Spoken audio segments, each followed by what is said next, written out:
One of the most important systems in Last Epoch is the Forge. The crafting system within the Forge can be very overwhelming at first, but it's going to become easier and easier to understand the more you use it. Hands-on experience, of course, is the best way to learn how to use the Forge, but the second best way is to just watch the video. I'm going to give you an in-depth look at all the runes, glyphs, and different crafting strategies in Last Epoch. It's a really cool system, and there is lots to do within the Forge once you get the hang of it, so let's get into it. The first thing to learn about the crafting system is the anatomy of your gear items. All of your equipment has implicits, prefixes, and suffixes. So we're going to take this catalyst here as the example. First up, implicits. These are the stats that are inherent to the gear's base type. So in this example, this is the occultist opulent focus of purity. This type of offhand catalyst has the implicits of intelligence, word per second, and word retention. You're going to find that on every single one of these catalysts of the base type of this catalyst. Each base type always has the same implicits, but the values of the implicits are randomized within a range. And you can always press Alt on the keyboard to see where your roll is within that range.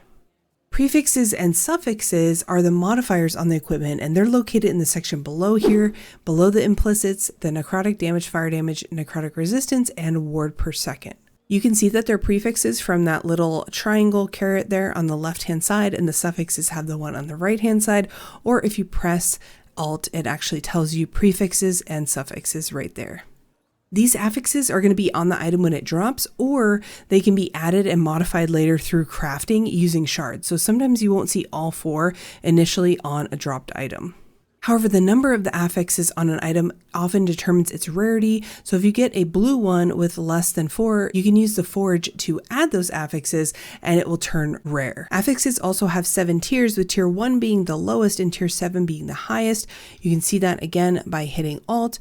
You can see that increased necrotic damage is at a tier 5, and it says max craftable. That's because tier 6 and tier 7 only drop on exalted gear, like these boots here. You can see that intelligence is my exalted drop, and that is a tier 6. All right, next we're going to talk about forging potential. You'll see forging potential on all of your gear at the top of the item card, right below those implicits next to the anvil. We can see for this helmet, it is 41 forging potential. You can also see the forging potential by dragging it into the forge. It'll be up here at the top. And forging potential is used at the forge to perform crafting actions, and once your item runs out of forging potential, it can no longer be crafted on, but you can still wear it or shatter it for those extra shards.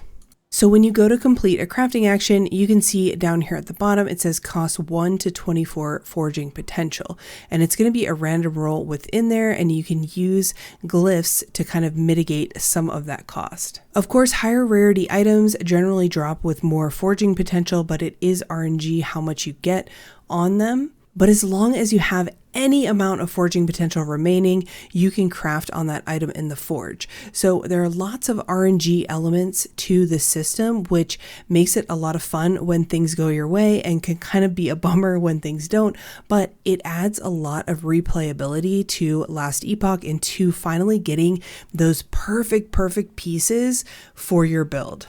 So now that we have the forge open, let's open up our crafting materials so we can see kind of what's going on and what are all the moving parts of this crafting system.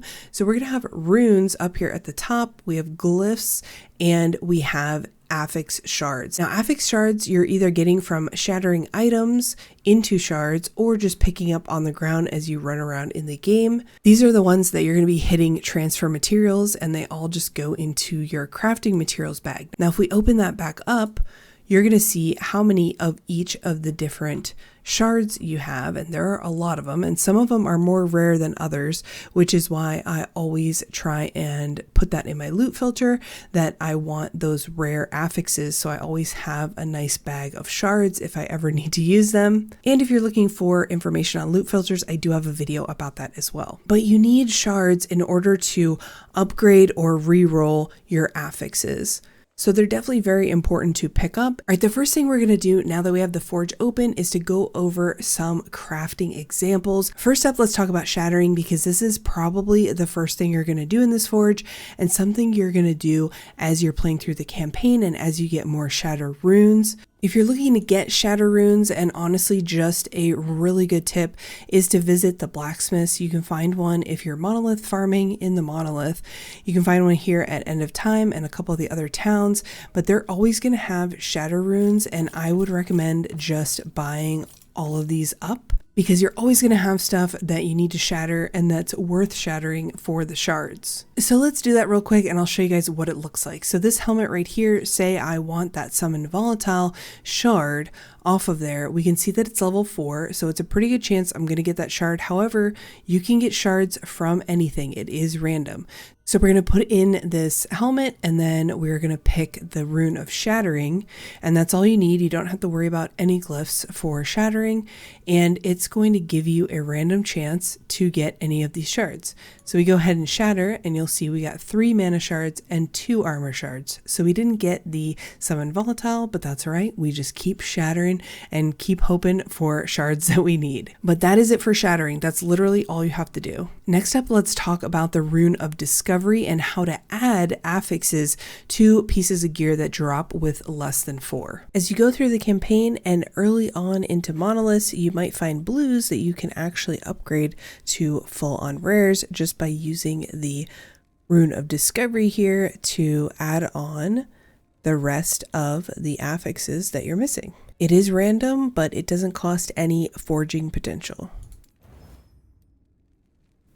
All right, let's talk about the Glyph of Hope. Now this glyph is going to allow you to not consume that forging potential every time you upgrade something or make a change where you can use this and you're not using any of the other glyphs.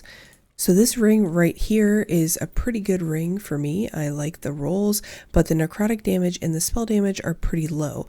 So we're going to want to upgrade the spell damage here.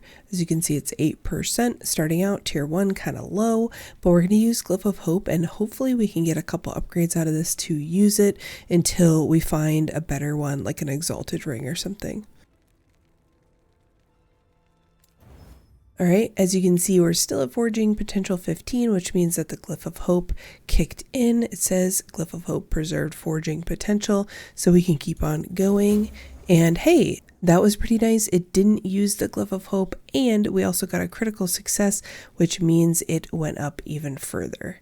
So we're going to keep going, and on the next run up to our tier 4, it actually used all the forging potential just to get it to tier 4, which kind of sucks because our necrotic damage is at tier 2, but that's all right. It increased our spell damage, which is a lot of my scalars, so we're happy with that.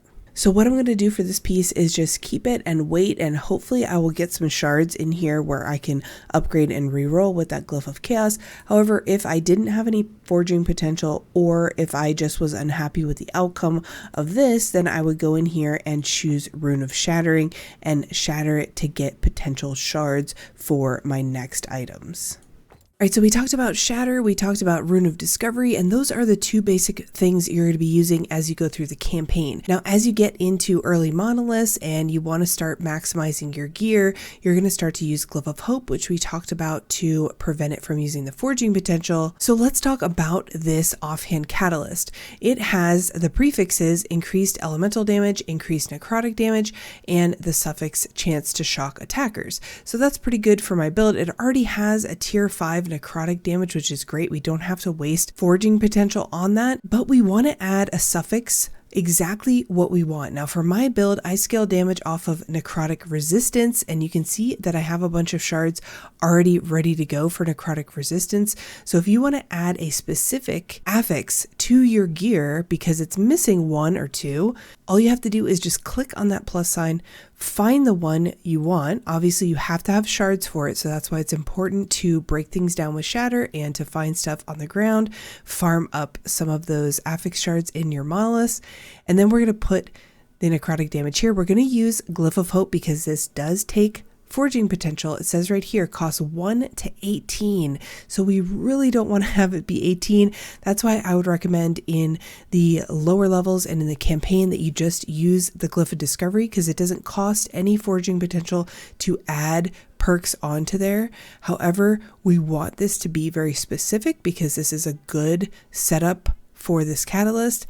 So we're going to go ahead and add necrotic resistance. It does add it in as a tier 1. However, you can see that we triggered the Glyph of Hope. So we didn't use any forging potential to do that, which is amazing. So now we can go ahead and upgrade this necrotic resistance to max.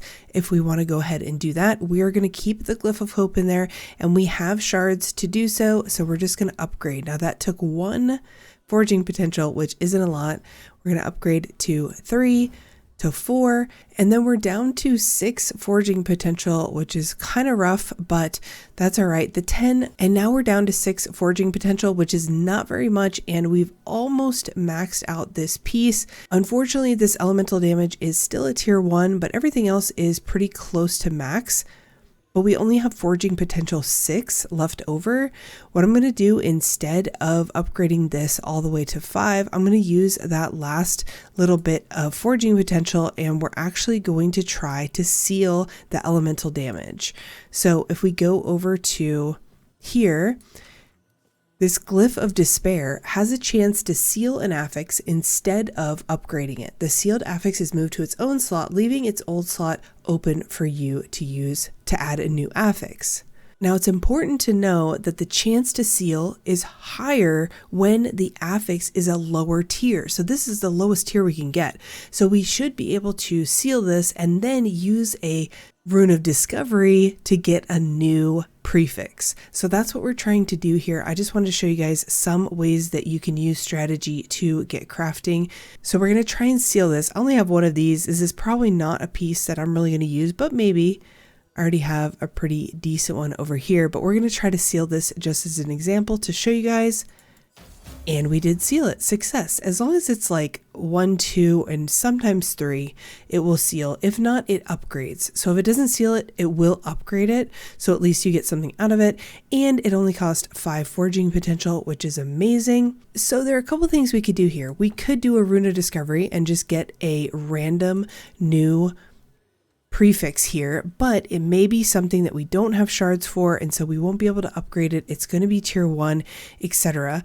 I think it's a better use of our forging potential if we go in here and choose the exact one that we want. So for me, I'm also trying to scale damage over time. So if we take this damage over time shard, and then we make sure that our Glyph of Hope is in here so that we might not use it, and we're going to put that in that affix. Now it did use forging potential, but it only used 1. So we are really kind of doing this on borrowed time now.